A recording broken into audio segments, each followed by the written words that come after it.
I was soon introduced into the presence of the magistrate, an old benevolent man with calm and mild manners. He looked upon me, however, with some degree of severity, and then, turning towards my conductors, he asked who appeared as witnesses on this occasion. About half a dozen men came forward, and, one being selected by the magistrate, he deposed that he had been out fishing the night before with his son and brother-in-law, Daniel Nugent, when, about 10 o'clock, they observed a strong northerly blast rising, and they accordingly put in for port. It was a very dark night, as the moon had not yet risen. They did not land at the harbor, but, as they had been accustomed, at a creek about 2 miles below. He walked on, First, carrying a part of the fishing tackle, and his companions followed him at some distance. As he was proceeding along the sands, he struck his foot against something, and fell at his length on the ground. His companions came up to assist him, and, by the light of their lantern, they found that he had fallen on the body of a man, who was to all appearance dead. Their first supposition was that it was the corpse of some person who had been drowned and was thrown on shore by the waves. But on examination, they found that the clothes were not wet, and even that the body was not then cold. They instantly carried it to the cottage of an old woman near the spot, and endeavored, but in vain, to restore it to life. It appeared to be a handsome young man, about 25 years of age. He had apparently been strangled, for there was no sign of any violence, except the black mark of fingers on his neck. The first part of this deposition did not in the least interest me, but when the mark of the fingers was mentioned, I remembered the murder of my brother, and felt myself extremely agitated. My limbs trembled, and a mist came over my eyes, which obliged me to lean on a chair for support. The magistrate observed me with a keen eye, and of course drew an unfavorable augury from my manner. The son confirmed his father's account, but when Daniel Nugent was called, he swore positively that, just before the fall of his companion, he saw a boat with a single man in it, at a short distance from the shore, and, as far as he could judge by the light of a few stars, it was the same boat in which I had just landed. A woman deposed that she lived near the beach, and was standing at the door of her cottage, waiting for the return of the fishermen, about an hour before she heard of the discovery of the body, when she saw a boat, with only one man in it, push off from that part of the shore, where the corpse was afterwards found. Another woman confirmed the account of the fishermen having brought the body into her house. It was not cold. They put it into a bed and rubbed it, and Daniel went to the town for an apothecary, but life was quite gone. Several other men were examined concerning my landing, and they agreed that, with the strong north wind that had arisen during the night, it was very probable that I had beaten about for many hours, and had been obliged to return nearly to the same spot from which I had departed. Besides, they observed that it appeared that I had brought the body from another place, and it was likely that as I did not appear to know the shore, I might have put into the harbor ignorant of the distance of the town of **** from the place where I had deposited the corpse. Mr. Kerwin, on hearing this evidence, desired that I should be taken into the room where the body lay for interment, that it might be observed what effect the sight of it would produce. 100. Upon me. This idea was probably suggested by the extreme agitation I had exhibited when the mode of the murder had been described. I was accordingly conducted, by the magistrate and several other persons, to the inn. I could not help being struck by the strange coincidences that had taken place during this eventful night, but, knowing that I had been conversing with several persons in the island I had inhabited about the time that the body had been found, I was perfectly tranquil as to the consequences of the affair. I entered the room where the corpse lay, and was led up to the coffin. How can I describe my sensations on beholding it? I feel yet parched with horror, nor can I reflect on that terrible moment without shuddering and agony. The examination, the presence of the magistrate and witnesses, passed like a dream from my memory, when I saw the lifeless form of Henry Clerval stretched before me. I gasped for breath, and, throwing myself on the body, I exclaimed, "Have my murderous machinations deprived you also, my dearest Henry, of life?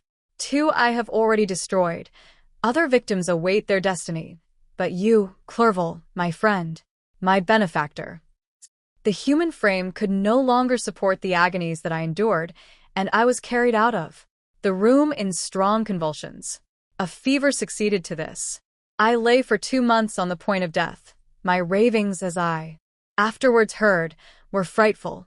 I called myself the murderer of William, of Justine, and of Clerval. Sometimes I entreated my attendants to assist me in the destruction of the fiend by whom I was tormented, and at others I felt the fingers of the monster already grasping my neck, and screamed aloud with agony and terror. Fortunately, as I spoke my native language, Mr. Kerwin alone understood me, but my gestures and bitter cries were sufficient to affright the other witnesses. Why did I not die? More miserable than man ever was before, why did I not sink into forgetfulness and rest? Death snatches away many blooming children, the only hopes of their doting parents.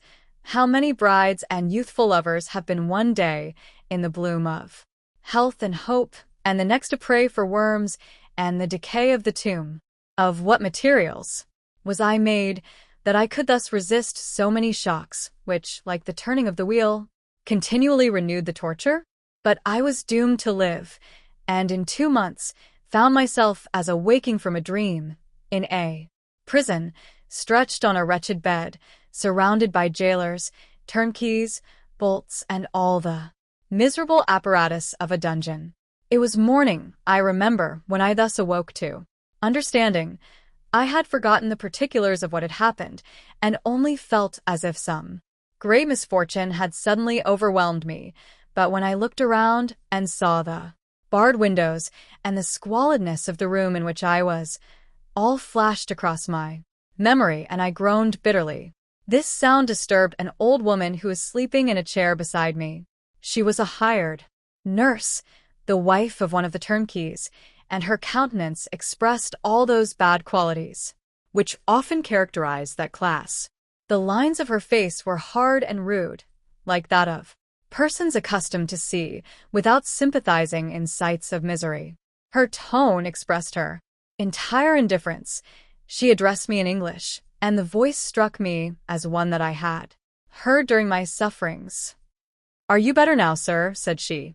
I replied in the same language, with a feeble voice, "I believe I am, but if it be all true, if indeed I did not dream, I am sorry that I am still alive to feel this misery and horror." 101. "For that matter," replied the old woman, "if you mean about the gentleman you murdered, I believe that it were better for you if you were dead, for I fancy it will go hard with you. However, that's none of my business. I am sent to nurse you and get you well. I do my duty with a safe conscience. It were well if everybody did the same." I turned with loathing from the woman who could utter so unfeeling a speech to a person just saved on the very edge of death, but I felt languid and unable to reflect on all that had Passed. The whole series of my life appeared to me as a dream. I sometimes doubted if indeed it were all true, for it never presented itself to my mind with the force of reality. As the images that floated before me became more distinct, I grew feverish. A darkness pressed around me. No one was near me who soothed me with the gentle voice of love. No dear hand supported me. The physician came and prescribed medicines, and the old woman prepared them for me, but utter carelessness was visible in the first, and the expression of brutality was strongly marked in the visage of the second. Who could be interested in the fate of a murderer but the hangman who would gain his fee? These were my first reflections, but I soon learned that Mr. Kerwin had shown me extreme kindness. He had caused the best room in the prison to be prepared for me. Wretched indeed was the best, and it was he who had provided a physician and a nurse. It is true he seldom came to see me, For, although he ardently desired to relieve the sufferings of every human creature, he did not wish to be present at the agonies and miserable ravings of a murderer. He Came, therefore, sometimes to see that I was not neglected, but his visits were short and with long intervals. One day, while I was gradually recovering, I was seated in a chair, my eyes half open, and my cheeks livid like those in death. I was overcome by gloom and misery, and often reflected, I had better seek death than desire to remain in a world which to me was replete with wretchedness. At one time I considered whether I should not declare myself guilty and suffer the penalty of the law, less innocent than poor Justine had been. Such were my thoughts, when the door of my apartment was opened, and Mr. Kerwin entered. His countenance expressed sympathy and compassion. He drew a chair close to mine and addressed me in French. I fear that this place is very shocking to you. Can I do anything to make you more comfortable? I thank you, but all that you mention is nothing to me. On the whole earth there is no comfort which I am capable of receiving. I know that the sympathy of a stranger can be but of little relief to one borne down as you are by so strange a misfortune. But you will, I hope, soon quit this melancholy abode. For, doubtless, evidence can easily be brought to free you from the criminal charge. That is my least concern. I am, by a course of strange events, become the most miserable of mortals. Persecuted and tortured as I am and have been, can death be any evil to me? Nothing indeed could be more unfortunate and agonizing than the strange chances that have lately occurred. You are thrown, by some surprising accident, on this shore, renowned for its hospitality, seized immediately, and charged with murder. The first sight that was presented to your eyes was the body of your friend, murdered in so unaccountable a manner, and placed, as it were, by some fiend across your path. As Mr. Kerwin said this, notwithstanding the agitation I endured on this retrospect of my sufferings, I also felt considerable surprise at the knowledge he seemed to possess concerning me.